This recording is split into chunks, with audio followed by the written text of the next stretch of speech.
And painting narrative paintings actually before I went to art school back in the mid 60s when I started painting. And then after art school, I sort of rejected a lot of what I learned and just pursued my own vision of what I wanted to paint. It seemed important at the time, and amazingly, 50 years later, I have to admit, these are my most important paintings. There's probably 50 or 75 of them. I still have quite a few of them, and they've always seemingly been the most expensive paintings. This painting is called O Zero Flat Sable, which is the label on a brush, a sable brush I used that I just fell in love with, sable brushes at this point. So I dedicated this painting to that process. The imagery is complex. I love the wallpaper. I love the saws in the background. I especially like the striped chair that I picked up and used many times.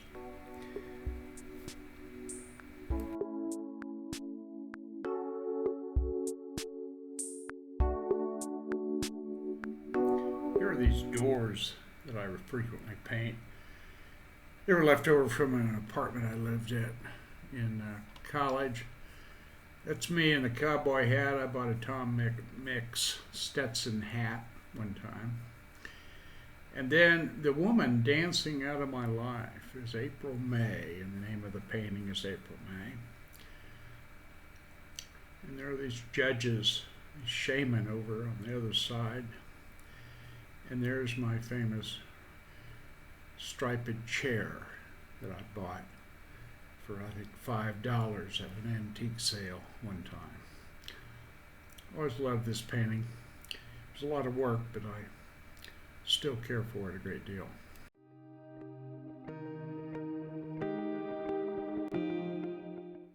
This painting is named Santa Fe.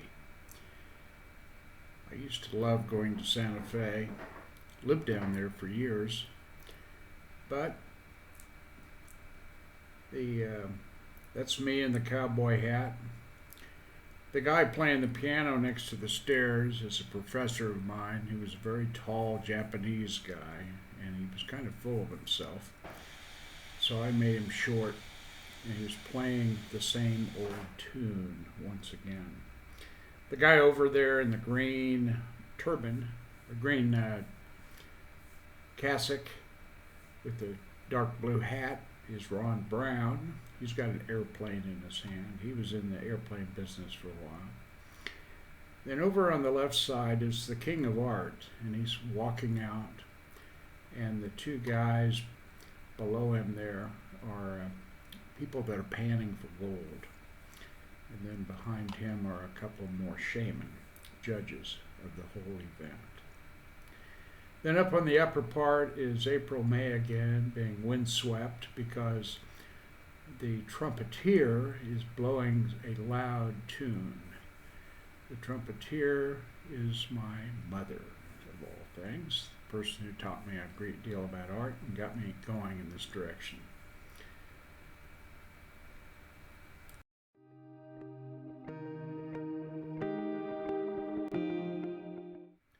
Now this painting is Wild Bill. My great great great grandfather or uncle was Jack McCall, who supposedly shot and killed Wild Bill. Bill's sitting in the number 9 saloon or number 10 saloon, and the flame shows a bullet passing through the scene. And he's sitting there with a working girl playing a game of cards.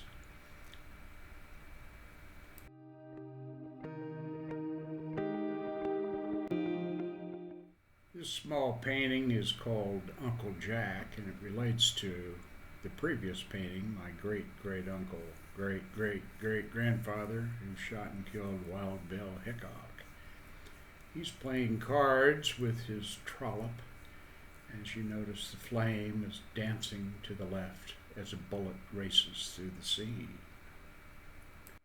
And yes, there's my cowboy hat and Notice he's got the aces and eights, the dead man's hand.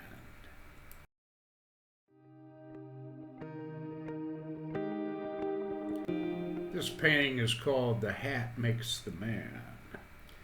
I was very influenced by a 90-year-old guy I got to know that actually knew my father many years before. And he always would hold his hand out to shake somebody's hand by holding it up very high. That way he could look at him in the eye as he was shaking their hand. His name was Sidney, or Sid Mankiewicz, and was quite a character. Great influence on me, and I dearly miss him every day.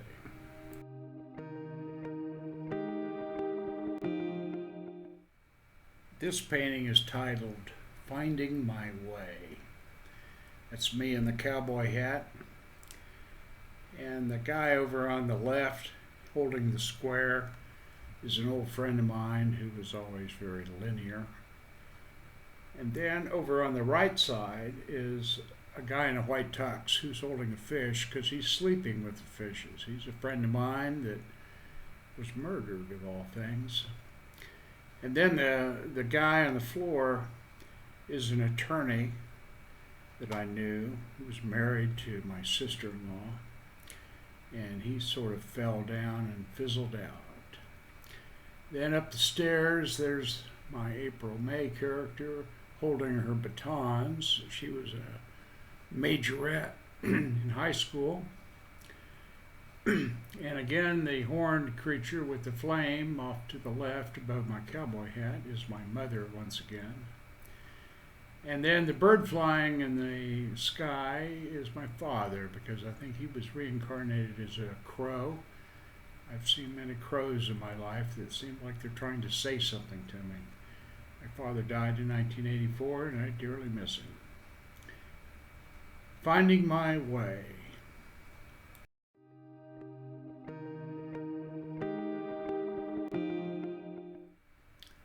This is one of my favorite paintings of all time.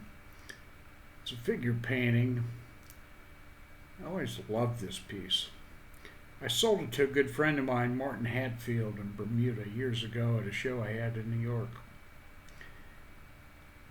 I love the pose. I love the trees on either side. Just there's a sense of very calm peacefulness about this painting I've always really enjoyed. Just like my friendship with Marty.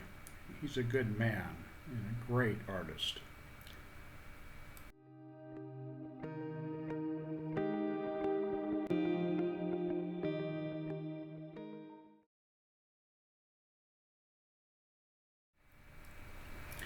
Here's a major piece called Essence, Presence, and Imagination. It's a painting I worked on for quite a while, and obviously the frame I made took an equal amount of time. I've always enjoyed this painting. It's based on some Italian Renaissance images. There's some close-ups of it. I sold the painting to a guy, and he had it for about 10 years, and then he returned it to me and wanted me to clean it and do some work to it, which I did. And then he really didn't have a place for it anymore to show it. So he wanted me to try to sell it again. So I still have it. I'm still trying to sell it again. It's really a magnificent painting, and really one I think is one of my best. Here's a close-up detail of the centerpiece of it. It's based on a Bronzino painting. I always loved it. That guy up there in the top is a guy I was in the sign business with. He's got a maul stick. And the little guy next to him there on the left is my brother. He's carrying a slingshot.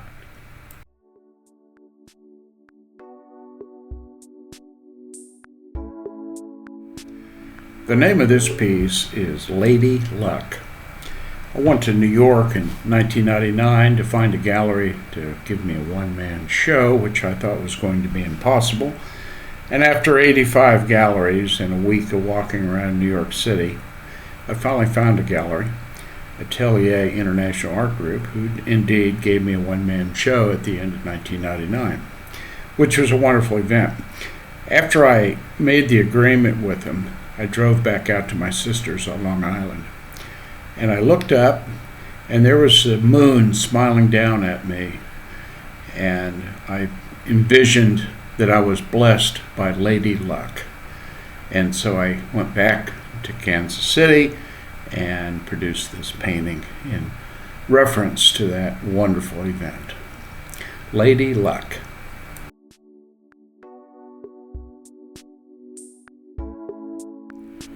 I've always admired the work of Leonardo da Vinci, and especially this painting of Mona Lisa del Gioconda,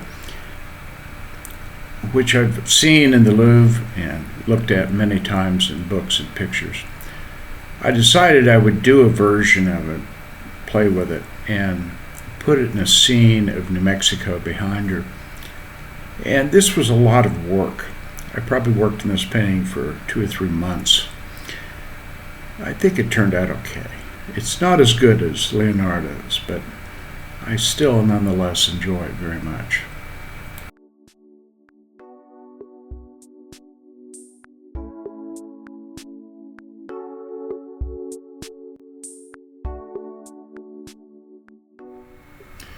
This painting is called Virgil in a Basket, and it's about the legend of Virgil the poet visiting some woman that lived on the second floor, and every night she would lower him down in a basket to escape notice of her husband.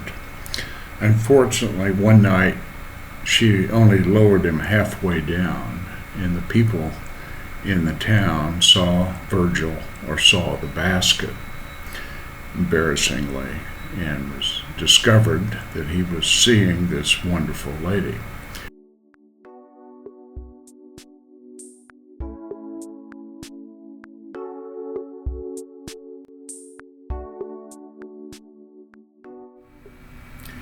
This painting is called El Peligro, or The Danger. And it's an interesting narrative painting. The 5 windows on the second floor depict the various stages of many of the relationships I've had with women. The first shows the first meeting and how they act, and then so on, till finally the end, they develop wings and fly off. Susie and I had this wonderful little Chihuahua named Violet Rose. She was just very loving. So I put her in this painting. That's her in the cap, and she's handing some clothes to these poor people that are naked just because she was so generous and so loving. And I thought that was significantly important to put into this painting.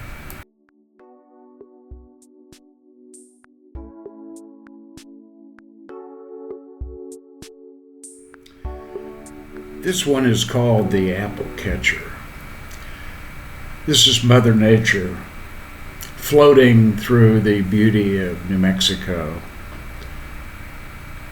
catching an apple and being delighted by these 2 birds that are floating by or flying by. I always loved this piece. It's in a very heavily lacquered frame.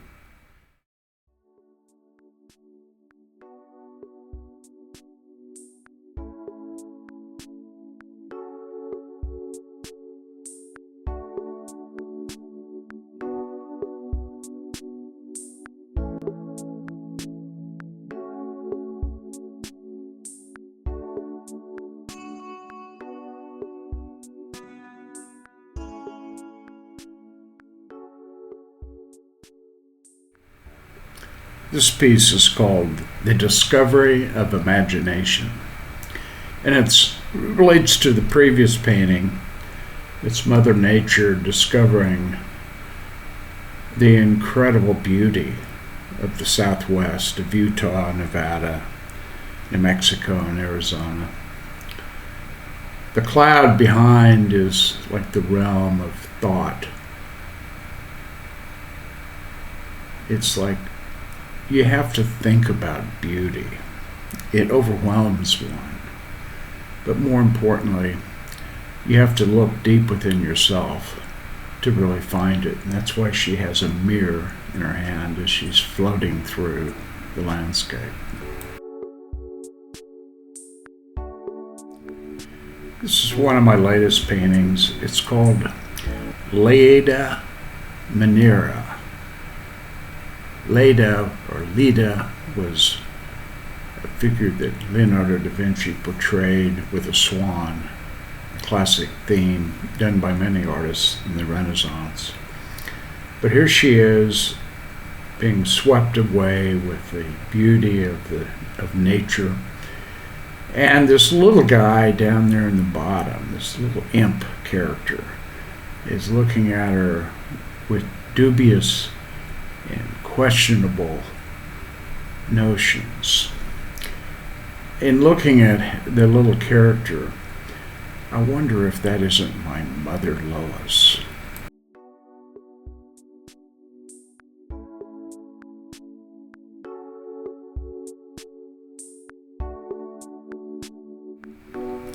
Here is the latest piece I've been working on.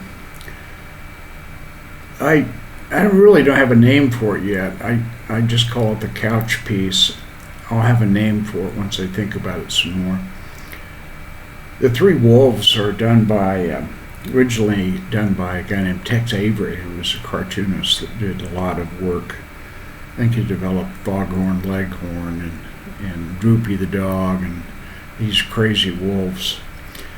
I was always fascinated by these lecherous looking wolves. And they're looking at this apple, sort of in lust. And she's catching the apple or reaching for the apple in this reclined position, basically based off of a Balthus painting I saw many years ago. And of course, there's the blue and white striped chair and the doors and the design in the wallpaper that I've used many times before.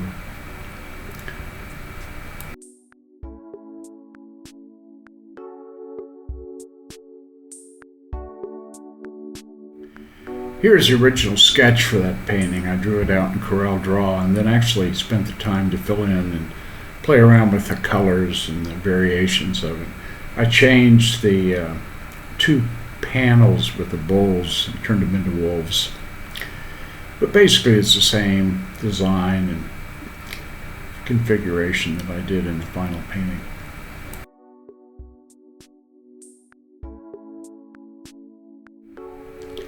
This has been an explanation of the insights and thoughts I've had about these paintings over the last 50 years. I enjoy doing these narrative, figurative paintings very much. I don't know where they're headed or where they're going to go, but I don't really think about that. They just sort of intuitively come to me, and I enjoy making the paintings and certainly making the frames. Let me know if you have any additional thoughts or want to know any more insights or ideas about what I'm up to. Thank you for watching, and please go to our website and maybe you can see some more. Thank you.